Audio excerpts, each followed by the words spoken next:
Jungle.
A'udzu billahi minasyaitonir rajim. Bismillahirrahmanirrahim.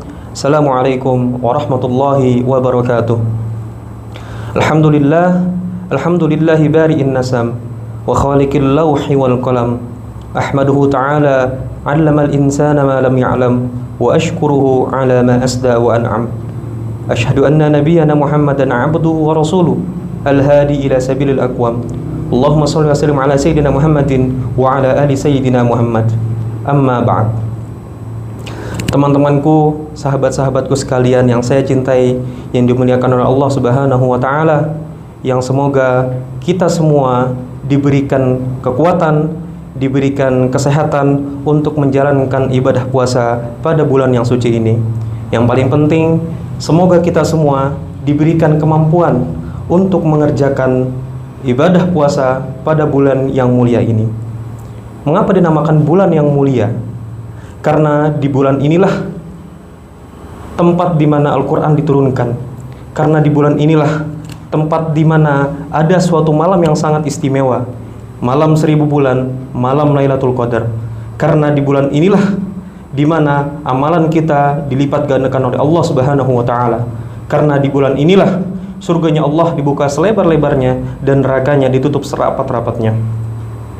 Teman-temanku sekalian dirahmati Allah Subhanahu wa taala. Di sini ada beberapa tingkatan orang-orang yang berpuasa. Teman-temanku sekalian dirahmati Allah Subhanahu wa taala, di sini ada beberapa tingkatan orang-orang yang berpuasa.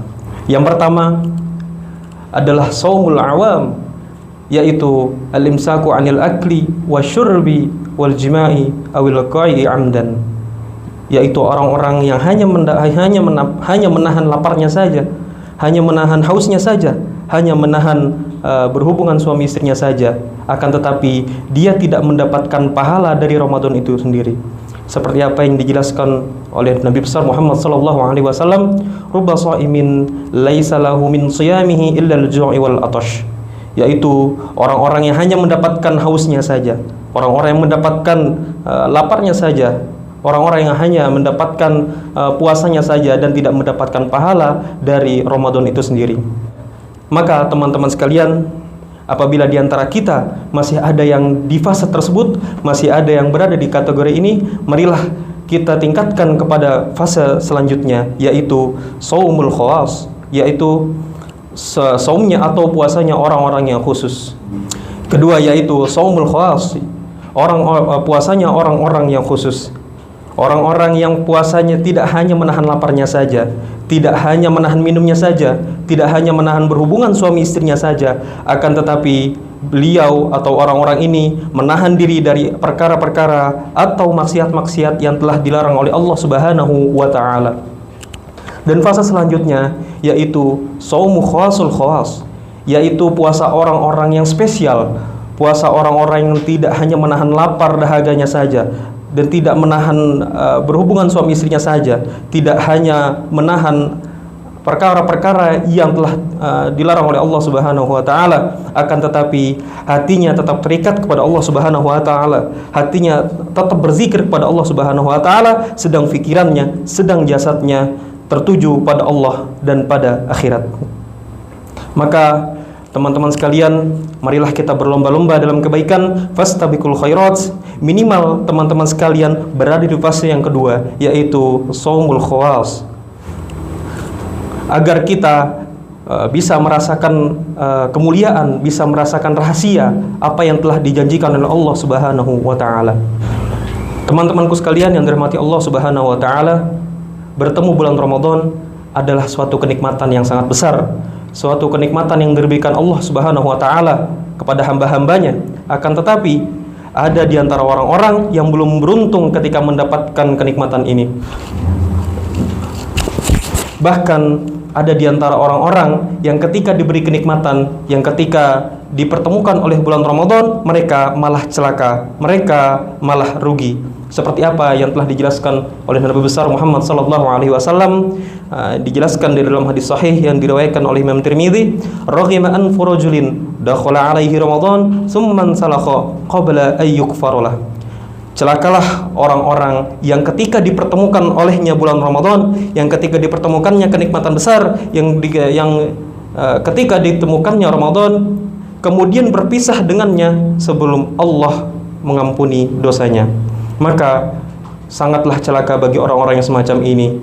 Padahal di bulan inilah tempatnya pengampunan dosa, di bulan inilah tempatnya amal-amal kita digandakan oleh Allah Subhanahu wa taala. Contoh besar yang bisa kita ambil yaitu puasa itu sendiri. Ketika seseorang berpuasa karena Allah, ketika seseorang berpuasa dengan hati yang tulus, maka akan dihapuskan dosanya sebelum-sebelumnya. Man shoma ramadhana imanan wa ihtisaban ghufira lahu ma taqaddama min dhanbi. Maka dari itu, marilah teman-teman sekalian kita kuatkan iman, tingkatkan tadarus kita, tingkatkan amalan-amalan kita, tingkatkan sedekah kita, tingkatkan tadarus kita, tingkatkan salat malam kita, karena bisa jadi ini adalah bulan puasa terakhir kita. Ini bisa jadi ini adalah perpisahan kita dengan bulan Ramadan.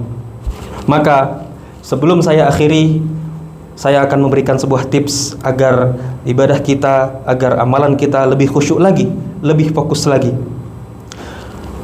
Bayangkan ketika kita ingin mengerjakan suatu amalan ibadah, ketika kita ingin mengerjakan sholat contohnya.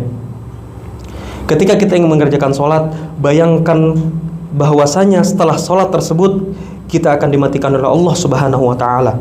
Misalkan sholat duhur. Setelah sholat duhur, kita sudah tahu bahwasanya Allah akan mematikan diri kita. Maka teman-teman sekalian bisa melihat, teman-teman sekalian bisa menilai bagaimana kualitas ibadah kalian, bagaimana kualitas ibadah kita, bagaimana kekhusyuan sholat kita pada sholat tersebut.